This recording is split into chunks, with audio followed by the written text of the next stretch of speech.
What is up, everyone? All right, so we got a special guest in the house tonight. This is my new little birthday gift. Early birthday gift. My birthday ain't until July, but I got you early, huh? My wife got me Emma Bean. Emma Bean's her name. She got me Emma Bean about 2 or 3 days ago. Surprised me with her. Before we go ahead and really dive into today's message, today's video, let's take it back a couple thousand years. In history, there was a man named Moses. And this dude was, he was born as an Israelite, and he grew up in the Egyptian palace. So he grew up in royalty, thinking he was an Egyptian his whole life. But when he got older, he discovered that he was an Israelite, just like the Egyptian slaves, right? Those that were under him. And so when he found this out, when he discovered this, he got up and he left Egypt and he went to, I believe it was Midian, a place called Midian, and he found a wife there, kind of joined that clan, that little tribe over there, and really got himself anchored and rooted in God. And that's kind of where he learned how to become a man, right? Later on in his life, when he got a little older, he got a word from God. He got a vision from God to go back to Egypt and to set the slaves free, the Israelites, right?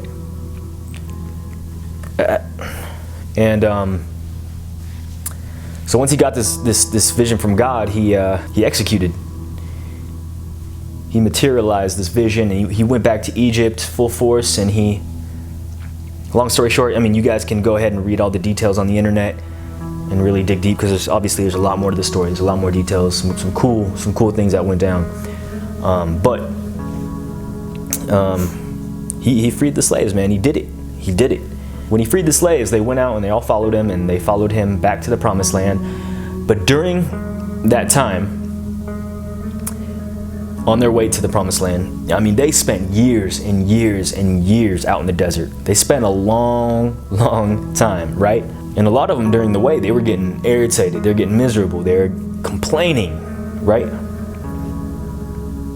And one of the slaves, actually, one of them was getting a little smart with Moses, right? He was getting a little smart, because at that time, Egypt was known for its graves, right? It was known for that. He said something like, he told Moses, "What, was there not enough graves in Egypt that you led us out here to die in the desert?" And it's just kind of funny how all the suffering and all of the pain and struggle and all the torture and just death that these people faced in Egypt, now they want to go back. The reason why I'm telling you this story is because I find that it correlates with our current situation, this pandemic that we are currently in. It's funny how a lot of us a few months ago, myself included, it's funny how we all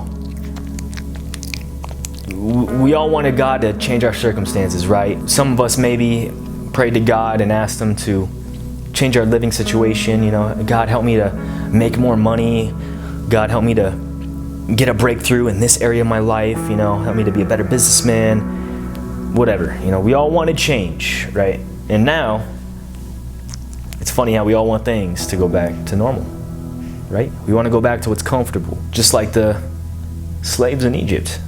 They wanted to go back. I felt like it kind of opened up my eyes, because what if that normal, what if everything before this pandemic, what if everything we thought was normal, what if it really wasn't so normal? What if God right now is trying to lead us out of Egypt in a way, right? What if that normal we want to go back to really wasn't so normal? What if it wasn't healthy for us? What if it was deathly to us? It's funny how we all want to go back to normality. And God's probably sitting there like, so you want to go back to the same thing that you were just complaining about 2 to 3 months ago, right? For instance, I found myself a lot, these last few years complaining about going to the gym, right? Oh man, I got to go to the gym tonight. I'm tired. I don't feel like going to the gym. I don't feel like working out. Now, the current circumstances I'm currently in now, dude, I wish I could go to the gym. dude, I wish I could call up Max or Joel and just be like, hey, let's get in a workout tonight at the gym. Instead, I'm running around the house trying to find stuff to lift with. I'm freaking lifting up chairs, books, whatever I can find, trying to get creative, and just trying to find some motivation, some inspiration around here. The same thing I was complaining about 3-4 months ago. Now I want to go back to it. It's ironic, right? I used to complain about having to go to the store, about having to go pick up toilet paper. Man, dude, now I wish I could go back to the store and pick up. I wish there was some toilet paper for me to pick up, right? I used to complain a lot about my local sports bar and how the service sucked. Man, now I wish I could go back. I wish I could have some crappy service tonight. It's Friday night right now. I wish I could go tonight and watch a good Laker game with my family, get some crappy service, eat some good junk food. Man, I wish. My whole life I've complained about airport security, having to, going through the airport and going through security and just how miserable it is. Come on, man. Now I wish I could hop on a plane right now, go visit my family in California, go visit my family up in Washington. This whole pandemic, honestly, you guys, has caused me to really wake up. And honestly, I don't know, man. I don't know if I really want to just go back to the way things were fully. I don't know if I just want to go back to normal. I don't know if I want to go back to the state of just taking everything for granted, right? It's crazy. Even now, man, like I see so many of us, myself included, talking about how hard these times are, how rough it is, I've been seeing celebrities on Instagram sitting in their mansions, sitting in their, you can see their pool in their backyard,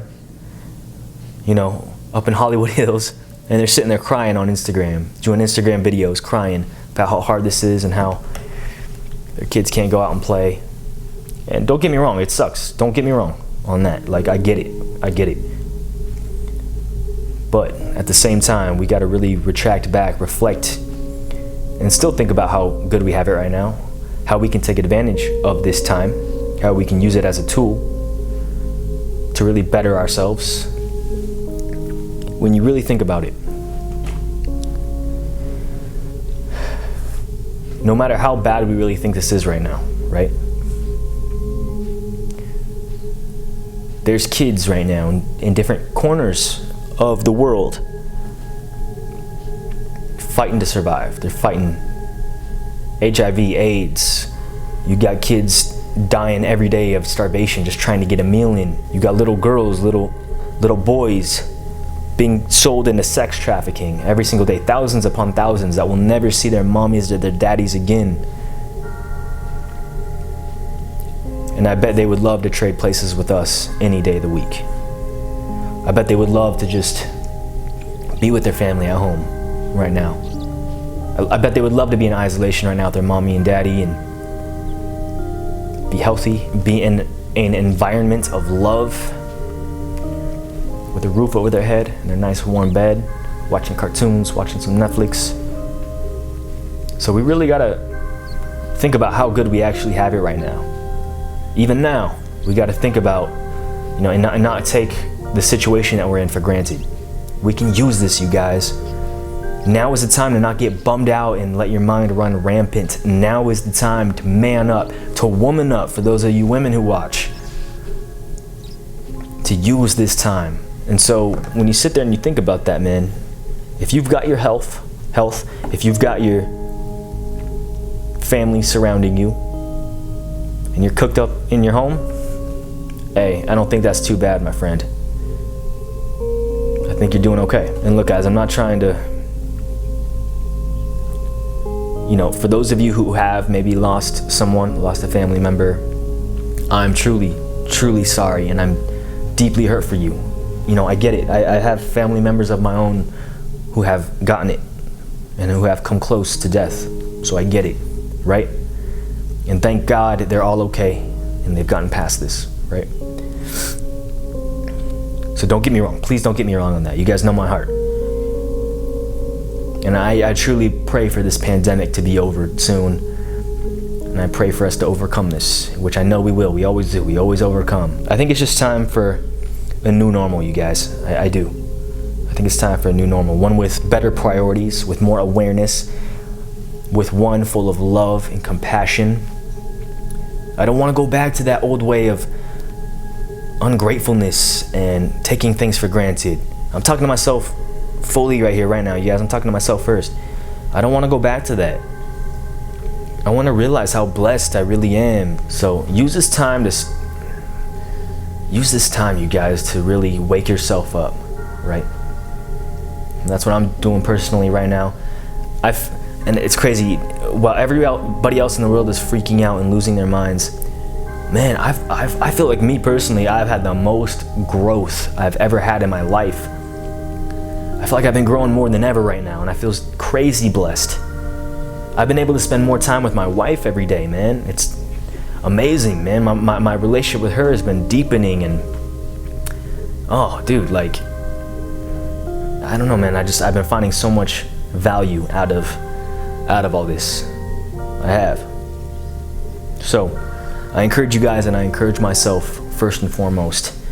Let's not focus on going back to normal, going back to Egypt. Let's focus on the promised land, right? Let's focus on a new normal. One that may be a little out of our box, but that's going to be more healthy for us. That's going to be more existential and more full of love and grace and gentleness, right? So, I appreciate you all watching. Emma Bean appreciates it. Make sure to follow your girl on Instagram. She's got her own little Instagram account. Emma Bean, the Boston. And we'll catch you soon, all right? Talk to you later. Stay safe, you guys. I love you. Talk to you soon. Say bye.